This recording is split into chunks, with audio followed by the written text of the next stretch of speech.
Rose, we need you to find a shot.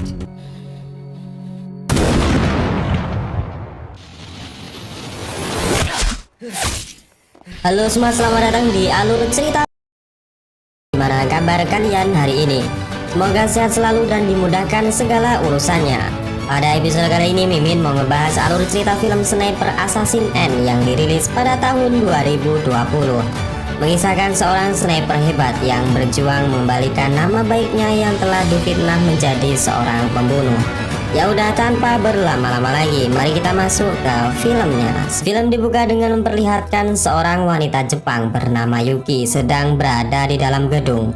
Seperti sedang merencanakan sesuatu, Yuki meletakkan sebuah rambut dan kemudian pergi ke arah jendela. Terlihat juga sebuah berita yang mengabarkan Menteri Perdagangan yang bernama Diaz sedang berpidato dan berjanji akan mencabut kebijakan embargo dagang di negara Amerika. Namun belum saja dia sepenuhnya menyampaikan pidatonya, tiba-tiba Yuki menembak sebuah peluru dari senjatanya.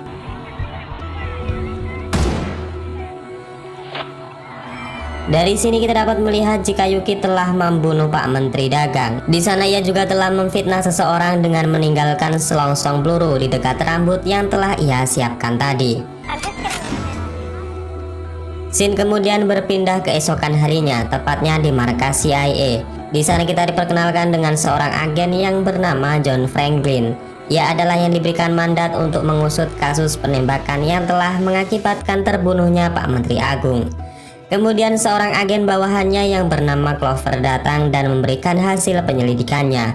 Di sana tim penyelidik menemukan selongsong peluru dan sehelai rambut di tempat yang diduga menjadi tempat sniper mengeksekusi targetnya.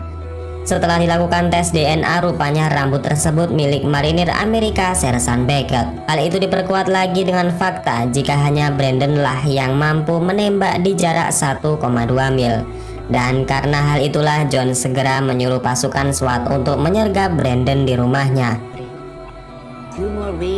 Scene lalu menunjukkan Brandon yang di saat itu sedang main game PUBG di rumahnya.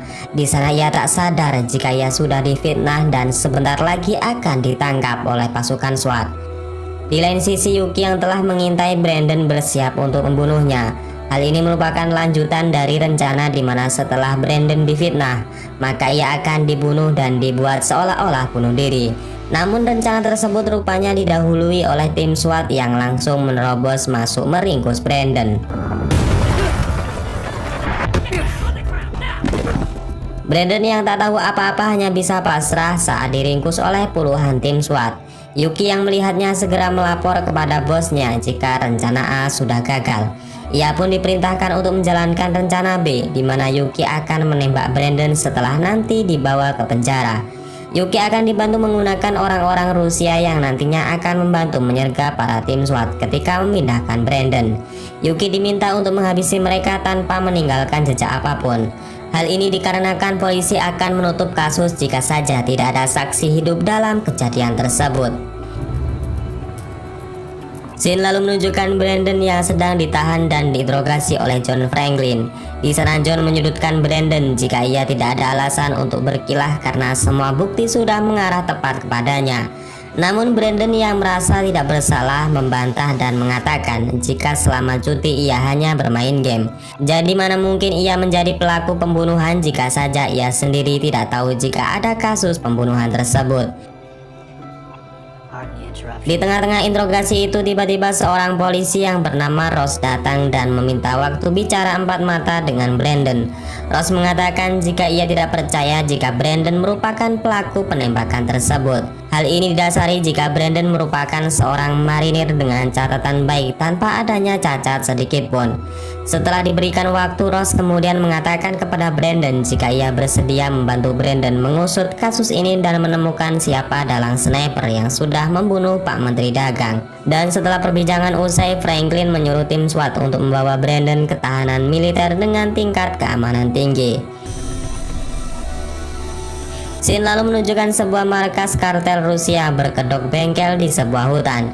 Di sana bos mafia mendapatkan telepon dari orang yang sama yang telah memerintahkan Yuki. Bos kartel diperintahkan untuk mengerahkan seluruh anak buahnya, menahan iring-iringan mobil yang membawa Brandon menuju ke rumah tahanan militer. Namun ia kembali memastikan ucapan tersebut karena suara bising dari baling-baling helikopter yang sepertinya sedang digunakan orang tersebut. Loud helicopter behind. Di lain sisi film kemudian menunjukkan Ross yang mendatangi markas CIA dan mendatangi agen Clover. Di sana Ross meminta penjelasan kepada Clover bagaimana bisa CIA menetapkan Brandon adalah pelaku penembakan Pak Menteri. Kurang puas dengan penjelasan itu, ia pun meminta Clover kembali menayangkan rekam kejadian tertembaknya Pak Menteri. Di sana setelah dianalisis, Ross memiliki pendapat lain di mana kejadian tersebut juga dihadiri oleh seorang CEO perusahaan farmasi bernama Donald Sot. Pertanyaan kemudian muncul di mana acara yang khusus dihadiri oleh para politik terselip seorang pengusaha. Clover yang mendengar penjelasan Ross nampak tercengang karena ia sebelumnya tidak berpikiran seperti itu, dan ia pun akan membantu Ross dalam mencari fakta lain dari kejadian tersebut. Singkat cerita, Brandon yang sudah diinterogasi akan dibawa oleh para mobil polisi dengan keamanan tingkat tinggi. Bersamaan dengan hal itu, kartel Rusia juga telah bersiap dengan truk dan senjata yang mereka bawa untuk mengacaukan iring-iringan mobil polisi. Selain itu, Yuki yang sudah siap dengan snipernya mengintai di sebuah bukit tinggi di mana nanti penyerangan sudah tiba, maka ia akan menargetkan seluruh orang yang berada di sana termasuk Brandon itu sendiri.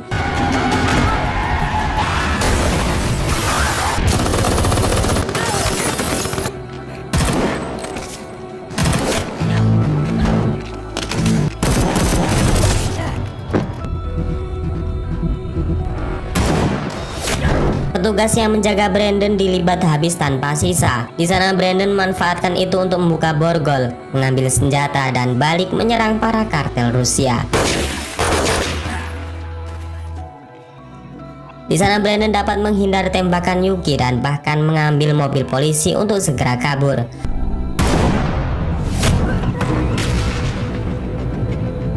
Melihat kegagalan itu, Yuki nampak marah dan melampiaskan dengan mengheadshot kepala kartel Rusia sampai pecah. Scene kemudian menunjukkan Ross yang sedang berada di California, Amerika Serikat. Dari kejauhan ia sudah mengintai Donald Sot yang saat itu sedang makan malam bersama dengan pacarnya. Di sana Ross bertanya kepada Donald apakah kepentingan mendatangi acara pertemuan tersebut. Donald Sot beralasan jika sebagian ekspor negara Amerika adalah obat-obatan, maka dari itu ia sangat dipentingkan dalam pertemuan tersebut karena masih menyangkut dengan perdagangan. Kembali ke safe house CIA di mana John Franklin dikejutkan dengan laporan bahwa hanya jika iring-iringan mobil yang membawa Brandon telah diserang sekelompok kartel Rusia. Bukan hanya itu, sebagian dari mereka mati tertembak di bagian kepalanya. Mendengar hal itu, John berasumsi jika hal ini merupakan ulah dari ayah Brandon, yaitu Thomas Beckett. Di lain sisi, Brandon yang kabur mencoba mencuri sebuah mobil untuk penyamaran. Namun naasnya seorang polisi setempat mengetahui aksi Brandon dan langsung menodongkan senjata ke arahnya. Brandon yang sudah sangat terlatih tak mempan hanya karena sebuah todongan senjata. Ia pun balik melumpuhkan kedua polisi culun itu dan segera kabur dari tempat tersebut.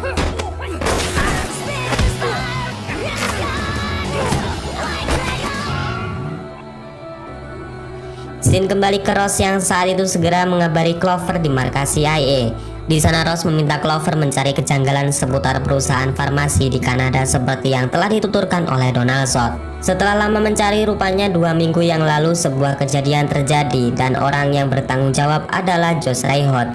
Dan Ross langsung menuju ke Kanada untuk mencari orang tersebut. Setibanya di perusahaan farmasi yang berada di Kanada, Ross langsung ditemui oleh keamanan yang bernama Vionik. Di sana Ross menanyakan karyawan yang bernama John Reinhold. Namun Vionik menjawab jika Joe sakit dan hari ini tidak masuk kerja. Kembali ke Brandon di mana ia menuju ke rumah persembunyian ayahnya, yaitu di sebuah hutan di pegunungan Montana. Bersamaan dengan hal itu, Ross kembali diberi informasi oleh Clover jika orang Rusia yang menyerang Brandon salah satunya ada yang selamat. Untuk posisinya sekarang masih dirawat di rumah sakit Adi Sucipto. Mendengar informasi tersebut, Ross langsung bergegas menuju ke sana. Setelah sampai, benar saja seorang kartel Rusia berbaring lemah dengan keadaan luka yang cukup parah. Ross yang sudah tak sabar langsung menginterogasi orang itu untuk buka suara. Karena terus disiksa, akhirnya ia pun buka mulut jika orang yang sudah menyuruhnya adalah orang misterius yang bahkan namanya sendiri ia tidak disebutkan. Ia hanya mengatakan jika orang tersebut sering menggunakan helikopter sehingga saat itu suaranya kurang jelas. Mendengar hal itu, Ross kemudian pergi karena dirasa informasi tersebut sudah sangat memberikan petunjuk. Scene kembali ke Brandon yang saat itu tengah menemui ayahnya di Gunung Montana. Thomas bertanya kepada Brandon apa alasan putranya sampai sejauh ini menemuinya. Brandon kemudian berkata jujur jika situasinya sangat sulit, di mana ia difitnah sebagai tersangka atas tertembaknya Perdana Menteri. Malam harinya di sebuah pondok tua milik Thomas, Brandon diceritakan kejadian di perang Kamboja. Saat itu mereka ditugaskan untuk memburu seorang yang sangat berpengaruh di pihak musuh. Namun karena kelelahan rekannya membuat kesalahan dan malah tertangkap dengan todongan pistol di pipinya. Rekannya memberikan kode kepada Thomas dengan menyebutkan kode Audi kosongkan tutup mulut. Thomas yang mendengarnya berasumsi jika ia harus menembak musuh. Namun hal itu sangat sulit jika ia meleset dari perhitungan. Maka temannya juga ikut mati dalam penembakan. Namun karena tak ada pilihan lain, akhirnya Thomas melesatkan satu peluru sehingga musuh dapat dilumpuhkan. Namun hal itu juga membuat rekannya tewas, sehingga sampai saat ini Thomas sangat terhantui dengan kode Audi kosongkan tutup mulut dan merasa bersalah dengan rekannya tersebut. Scene lalu menunjukkan di mana John dan Ross yang mendatangi rumah Brandon untuk mencari bukti lain sebagai petunjuk. Dan tak lama menggeledah, mereka menemukan sebuah surat dari ayah Brandon, di mana isi surat tersebut sebuah undangan untuk minum bersama. Karena hal itu, John Franklin segera mengerahkan pasukannya menyergap kediaman Thomas Becket yang berada di Gunung Montana. Ross yang masih di sana kemudian mencoba mencari petunjuk lain, di mana ia menemukan sebuah album foto Brandon dan kedua rekannya.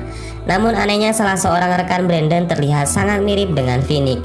Ross segera memfoto orang tersebut dan mengirimnya kepada Clover untuk dicari identitas orang tersebut. Setelah dicari, orang tersebut ternyata adalah Sersan McClonnell, di mana dalam catatan marinirnya, Clonnell pernah menjadi tersangka kejahatan perang di Afghanistan. Namun dilaporkan jika Clonnell telah tewas 5 tahun yang lalu dalam sebuah peristiwa. Di sebuah parkiran bawah tanah, Ross yang masih curiga dengan Phoenix langsung menemui Josh Rehot yang saat itu hendak pulang. Di sana Ross langsung memaksa Rehot untuk buka mulut tentang siapa itu Phoenix sebenarnya. Karena terus diancam, Rehot kemudian buka mulut dan menjelaskan situasinya. Jadi cerita sebenarnya adalah Phoenix merupakan orang yang berusaha menggelapkan uang sebanyak 8 juta dolar jika nanti saham Novasil merosot. Hal itu disebabkan karena pencabutan embargo Amerika yang dipelopori oleh Perdana Menteri. Scene kemudian menunjukkan jam 6 pagi, di mana nampak pegunungan Montana yang biasa sepi berubah menjadi mencekam setelah pasukan khusus SWAT ditugaskan untuk menyergap Thomas dan juga Brandon Becket. Namun Thomas yang telah memasang beberapa CCTV di tempat tersebut langsung mengetahui pergerakan musuh yang mulai mendekat. Rencana kemudian dijalankan, di mana Brandon disuruh untuk masuk ke dalam jalan rahasia dan akan menuju ke jalan belakang. Thomas yang memang tak bersalah langsung mengangkat tangan seraya keluar rumah. Namun tiba-tiba sebuah tembakan melesat, satu peluru yang membuat satu persatu pasukan CIA tumbang.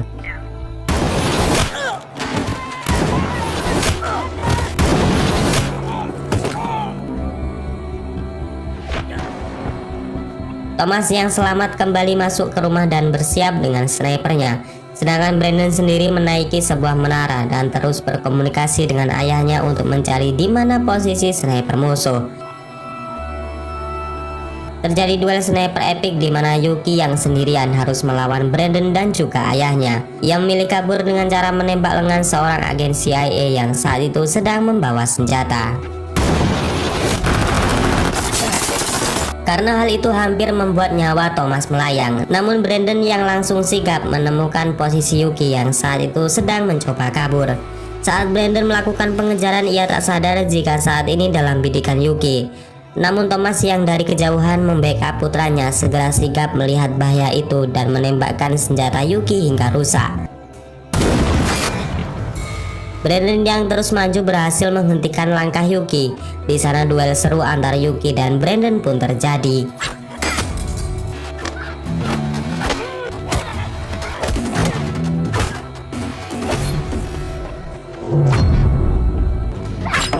Sebenarnya Brandon kalah dalam duel dekat itu, namun Thomas yang sudah mendekat mengancam meledakkan kepala Yuki dengan senapannya. Easy.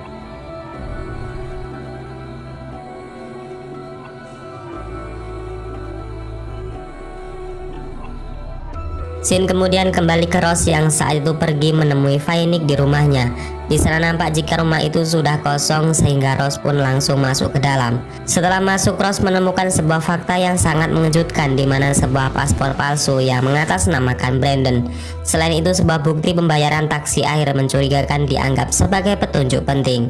Di lain sisi, Brandon dan ayahnya melaporkan keadaan John Franklin jika mereka sudah menangkap Yuki, wanita sniper yang sudah menembaki anak buahnya.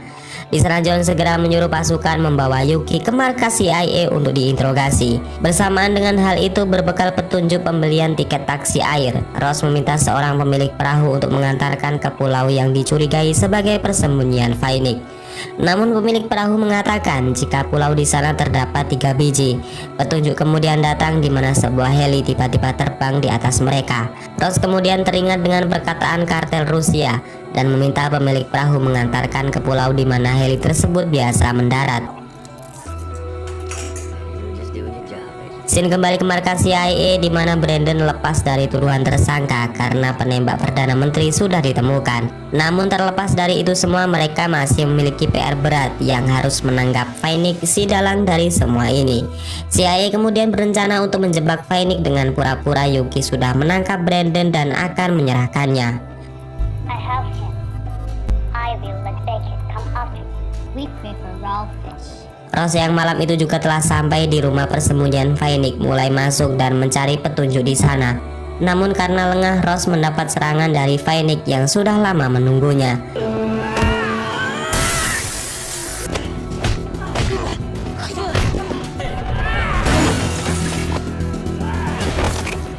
Saat Phoenix hendak membunuh Ross, tiba-tiba dari lantai 2 Donald muncul dan melarang Phoenix untuk membunuh Ross.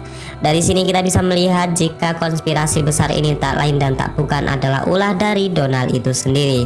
Untuk tujuannya sendiri membunuh Perdana Menteri adalah karena Donald takut jika embargo tersebut dilepas, maka omset penjualan obat bodreknya merosot dan membuat pendapatannya berkurang.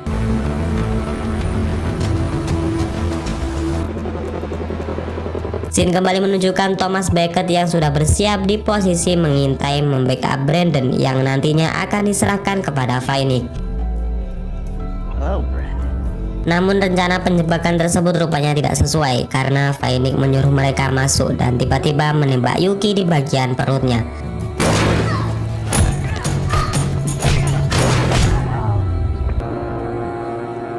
Thomas yang melihat hal itu sempat ragu menembak Phoenix karena teringat dengan masa lalunya. Namun Brandon kembali meyakinkan ayahnya jika dia adalah seorang marinir sejati dan masih menjadi top sniper yang tidak pernah meleset.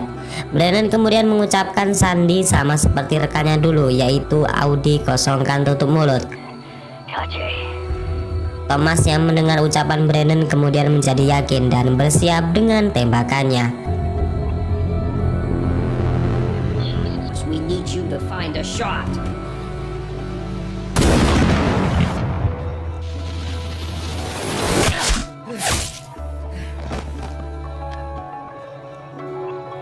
Dan di akhir cerita, Donald, si biang keladi masalah ini, berhasil dilumpuhkan dan ia ditetapkan menjadi tersangka utama pembunuhan keji sang Perdana Menteri.